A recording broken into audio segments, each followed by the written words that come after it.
Assalamualaikum warahmatullahi wabarakatuh. Kembali lagi bersama saya Hari di acara FDKI Talk, acara tentang perbincangan seputar kampus Institut Agama Islam Syarifuddin, adalah kampus Islam terbesar di Lumajang. Kali ini saya kedatangan tamu seorang mahasiswa yang luar biasa, yang cukup memiliki talenta dalam bidang tarik suara dan membaca Al-Quran dengan suara yang merdu. Sudah hadir di depan saya. Assalamualaikum. Waalaikumsalam. Waalaikumsalam ya. Ini dengan Mas Mahmud Irsada. Mas Mahmud, ya, apa kabarnya? Alhamdulillah baik. Baik ya Mahmud ya. Mahmud, aslinya mana sampai ini? Kalau saya aslinya itu Sumatera, di Riau, Pekanbaru. Pekanbaru. Dari mana? Pekanbaru dari mana? Pekanbaru di Kabupaten Kampar. Kabupaten Kampar. Kabupaten Kampar di Kecamatan Tapung Hulu. Gitu. Kemudian kok bisa mondok di sini dan keluar di sini, itu ceritanya seperti apa? Sebenarnya dari SD saya nggak tahu namanya pesantren itu apa sih pesantren, dan saya nggak mau waktu itu. Dan ya ayah saya yang nyuruh gitu kan. Ayah saya juga mungkin sebagai ya kepala keluarga, ya saya harus nurut. Saya mondok di Riau. Saya sempat mondok MTS dan kok saya bosan di sini kan. Kok saya bosan. Ayah bilang, kalau mau pindah ke Jawa saja gitu. Saya namanya penasaran gitu ya Pak ya. Saya penasaran gimana sih suasana kalau belajar di sana. Ya sudah gitu kan, saya iakan. Dan tepat itu, waktu itu saya setelah lulus MTS di mondok di Riau dan langsung ke Jawa. Langsung ke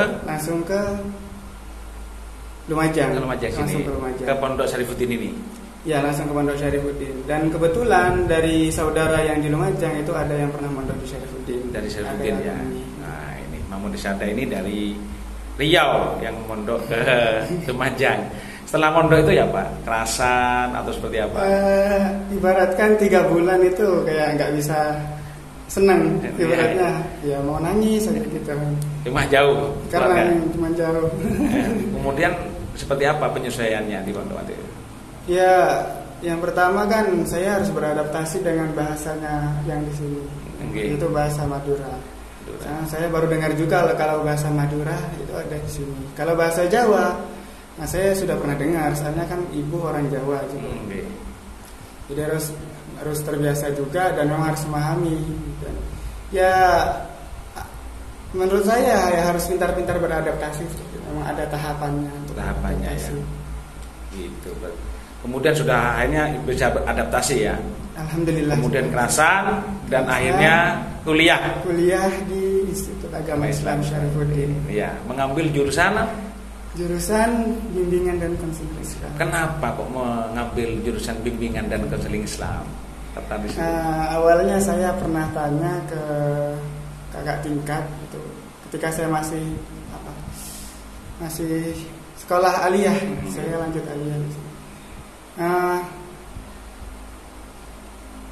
Cak, kalian ngambil jurusan apa kuliah? Jurusan BKI. Oh, di BKI itu gimana gitu kan? Di BKI nanti begini. Dan saya tertarik pada salah satu kata yaitu filsafat. Jadi kok kayak seru pembahasan filsafat. Jadi dari kata ini filsafat ini saya coba saya bisalah masuk ke prodi BKI seperti itu. Soalnya saya tertarik dengan dari kata filsafat ini. Filsafat itu ya. Oh gitu.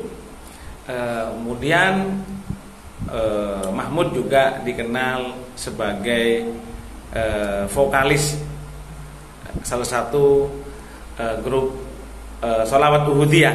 Ini kok bisa masuk jadi vokalisnya Uhudiyah? Ini kan sulit, bersaing dengan ribuan santri, kemudian masuk dipilih, kan nggak mudah kalau di pondok bersaing banyak hal. Itu ya apa ceritanya? Sebenarnya kalau masalah dari personil Al-Uhudiyah itu saya masih ingat ketika saya masih tes-tesan dulu di pondok kan ada halnya bimbingan qiraat tilawah gitu. Jadi ada yang diuji terlebih dahulu di sarung. Dan ketika itu yang menguji itu adalah Ustadz Nasih. Yang mana Ustadz Nasih memang vokalnya dia. Ustadz Nasih ngomong, "Mahmud bisa sholawatan?" Iya bisa gitu. Ya udah, besok ikut latihan seperti itu. Oh gitu ya. Itu kalau tidak salah saya kelas 2 aliyah. Aliyah itu ya. Iya Pak, dari kelas 2 aliyah. Iya, kemudian Mahmud ini juga juara juga ya kemarin. Bagaimana menciptakan lagu dan menyanyikan lagunya yang cukup populer di kalangan santri atau Nahdlatul Ulama, yaitu judulnya Penjaga Santri. Ini kok bisa menyanyikan lagu seperti itu, ya apa itu? Kok bisa terkenal apa? Ya apa sih ceritanya itu? Untuk sebenarnya saya juga tidak tahu untuk awal kok ada lomba itu dari pihak luar atau dari Pak Zam yang dari pengurus Manarul Quran itu memberitahu. Ibaratkan beliau matur kepada Gus Izzuddin Syarif selaku ketua pondok kalau tidak salah, ini ada lomba gitu. Monggo kalau mau ikut. Akhirnya kalau tidak salah Gus Udin makon atau memerintah Cak Aziz Abdillah untuk nyari vokal, dan akhirnya saya ikut ya apa lomba itu. Ini liriknya seperti ini. Saya yang mau nolak nggak enak gitu kan. Patuh lah kalau patuh ya. Santri pada senior pada guru ya. Ya Cak gitu. Ya udah, saya nggak tahu kalau sebenarnya itu lomba tingkat nasional. Saya kira itu hanya buat konten biasa hari santri atau apa gitu, atau lomba biasa.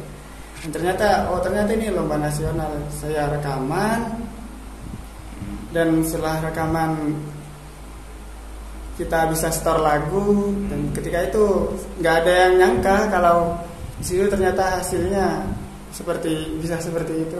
Juara ya. Iya, Pak. Akhirnya juara 1 ya.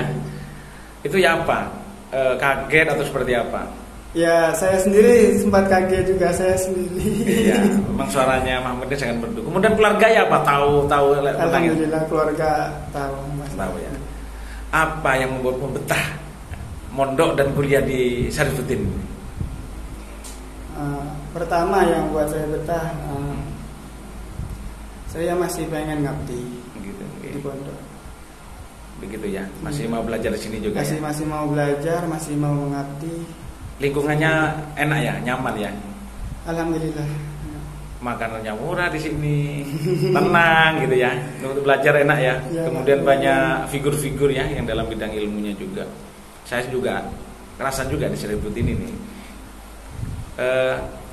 Mahmud, dalam menjalankan mondok sama kuliah ini ya apa ngatur waktunya? Ada cara khusus nggak? Kita di pondok, kuliah, belajarnya, ngajinya juga seperti apa? Kan sibuk banget kalau kuliah sambil mondok itu ya Pak? Sebenarnya kalau untuk membagi waktu itu susah. Jadi kita cari waktu luang seperti itu. Oh, ada waktu ini bisa dibuat ini. Sebenarnya banyak pekerjaan yang double seperti itu. Belum waktunya kita ngulang buat yang diajarkan seperti itu. Kalau mau ngajar kan harusnya ngulang dulu apa yang mau disampaikan. Belum nanti ada tugas ini, belum. Jadi nanti paling tidak ya tidur jam 12 seperti itu. Oh gitu ya. Paling tidak. Kadang kan juga ngajar dinia ya? Buatan Pak. Apa? Tidak. Kalau di pondok itu ngajar musyawarah, kegiatan sama pengajian Al-Quran. Pengajian Al-Quran, sibuk banget. Ini salah satu Mahmud ini begitu enjoynya, tapi bisa berkreativitas ya.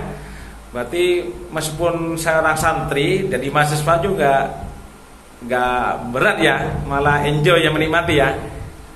Menurut saya sih ya, saya jalanin saja. Oh, jalanin aja, jalin saja. Oke, terima kasih Mahmud telah hadir di FDKI Talk ini.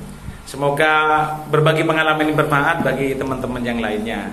Mungkin pesan-pesan pada pemirsa, Mahmud, ya apa sarannya dengan agar kuliah di Syarifuddin apa pesan-pesannya? Monggo.